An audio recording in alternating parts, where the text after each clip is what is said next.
Juan Kapitulo 3 versikulo 16 sapagkat gayon na lamang ang pagsinta ng Diyos sa sanlibutan na ibinigay niya ang kanyang buktong na anak upang ang sinumang sa kanya'y sumampalatay ay huwag mapahamak kundi magkaroon ng buhay na walang hanggan. Kumusta kayo mga kasangkot?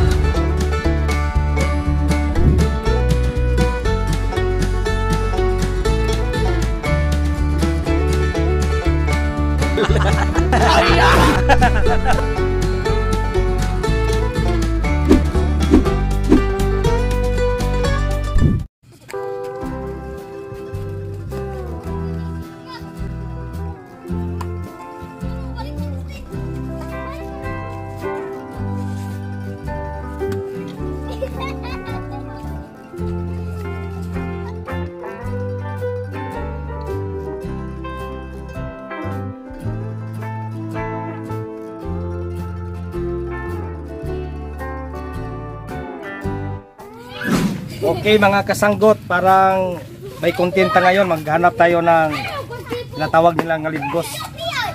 So libgos ngayon kasi palagi na lang umulan dito sa atin. So maghanap tayo kay mayroon ngayong mga pan ngayon nga mga libgos kung saan sila hanapin natin. Dito lang pala. Dami no? Oh.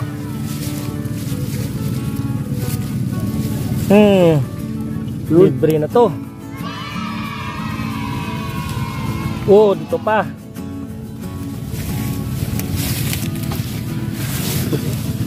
Oh, damo libgos to. Una pa oh. Una pa. Oh, mayroon pa. Oh. Oh. Dami. Parang. So, mga kasanggot, mayroon na tayo nga ulam ngayon. Itong tinatawag na libgos. Libgos. Hindi to mushroom kasi iba to, ibang mushroom dito. Ganun ba? Hindi mushroom ha.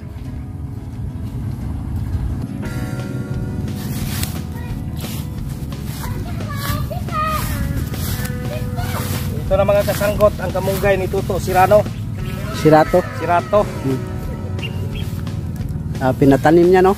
Oh, anuhan ko ka atsal para nga pagkuha ng kamunggay. May atsal. May atsal. Okay. Saka mayroon pa kong balak na itanim dito. Sige. Balak pa lang yun. Balak pa lang. Kumplito na to, boss. Uy, may kamunggay pa. So, dagdag lang nyo to. Para dami na, oh. Oh, marami na nyo kaysa amin eh. Kayong dalawa ng ngwate? Hindi, mga bata. Mga bata. Wow, tingligbos pala ngayon no? Ano ba ngayon? Okay, Oktubre? September na? Ganun ba? Burn na, burn. Di ba yung ano? Ihi ng kabayo to? Para isang taon, isang tubo lang.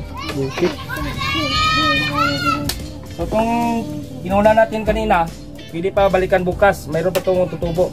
Yung maliliit? Oo. Ganun ba? Kahit saan pala to no? Kadalasan sa mga kawayan no? Oh, sa kawayan, basta kayo mga paligid lang. Sigurado ko may mga Ilocano nating ano nito. Kahit sino naman siguro, boss. Paborito ito. Oh, kahit sino ang paborito to, lalo na sa ibang bansa. Ang mga kababayan natin diyan. Oh. Doon binibili, no? Hindi nila nakikita ito. Kadalasan ano na eh. Yung mga mushroom na cultured. Oh, cultured na mushroom, marami ito. Ito parang hindi cultured to eh. Oh, palto. Nature talaga, no? Bigay ng Diyos, boss. Oh. Ang may kapal, mayroong pangyarihan dito. Oo. Amin tayo dyan.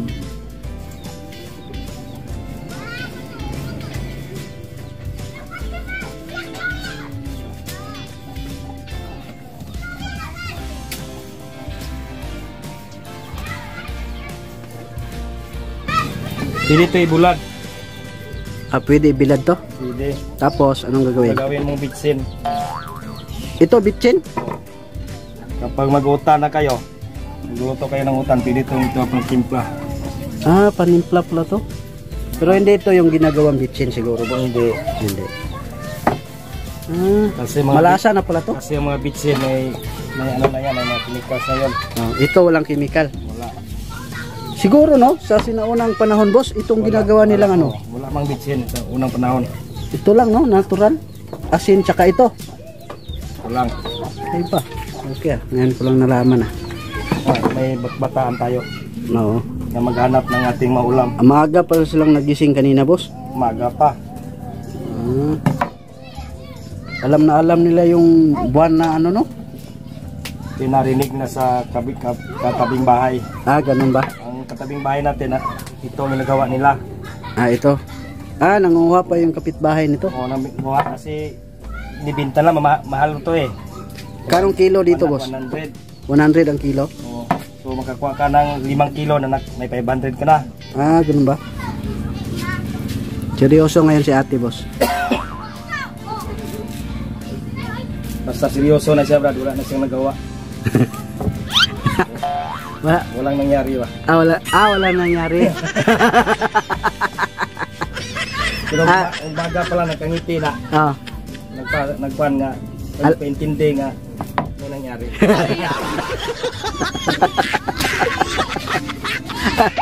Alam ko na ngayon boss. Kasi minsan pag dumating ako rito, dumadating. Si ate, maaga pa nakangiti na boss. Ayun, yun pala yun. Yung nanganak siya sa panganay naming anak. Sabi niya sa akin. Sabi niya sa anak namin kay nang lumaki na parang hindi na hindi na masupil. Parang parang mukha na sa kanya. Lalaban. Sabi niya sa anak niya. Hindi ba nimo alam na noong ipanganak kita, parang pikas kong paa naroon na sa hukay. Yung kabilang paa niya nasa hukay na. Nasa hukay. Ganun ba? Sabi ko naman sa kanya, huwag mong pagsisihin ang bata natin. Kasi hindi kanina ako nagsisisi. Ngayong ginagawa ko yon, ang kabila kong ulo, nandiyan na sa hukay. Mas malupit kayo boss.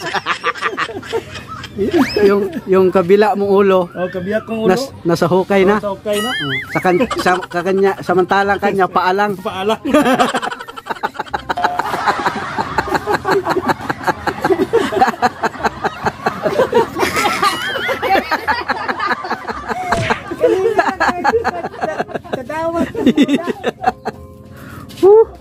Yun pala eh. Kaya wag ka na magreklamo dyan. mas mahirap ang naranasan ni boss. Sa'yo paalang, sa kanya ulo talaga.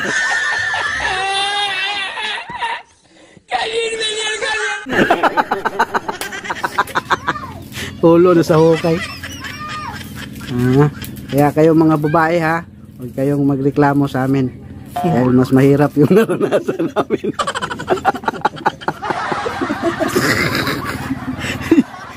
Loko to si boss ha. Paano sa hukay? Nagkuhan nga yan. Atua ulo? Kapitas nga ang isang ulo na bisa ka na. Okay na. Hindi sa ganito lang ginagawa namin, nagtutulungan kami. Sa atin na paggawa ng bata, nagtutulungan kami.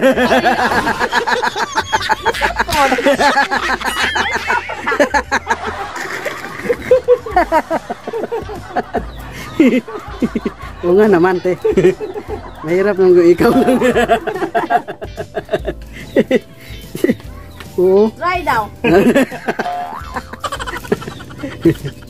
Siyempre, nagtutulungan sa lahat ng bagay, boss, no?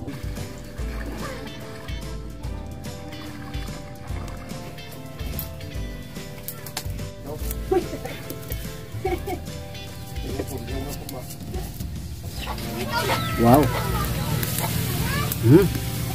Ito ang ating sinabawan ngayon ng libgos. Okay, sinabawang libgos. Wow. Sabaw yun. Sabaw.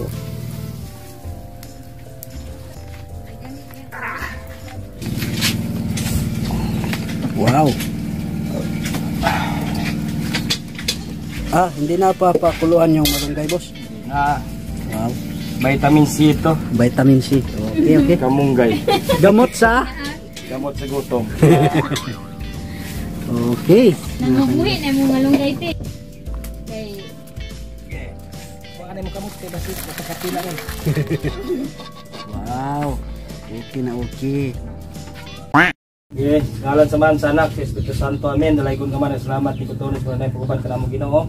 Panangini Ginoo kining grasya, karoon sa mong tubangan, makatagin ko sa kubas ko sa panglawas, ikaw man ikaw panik kami kanunay, ikay kami sa kubas grasya, ulag din kami na imong tulay ikaw. Kasagaan po kami pasalamat, bilang ni Kristo ang Ginoo. Amen.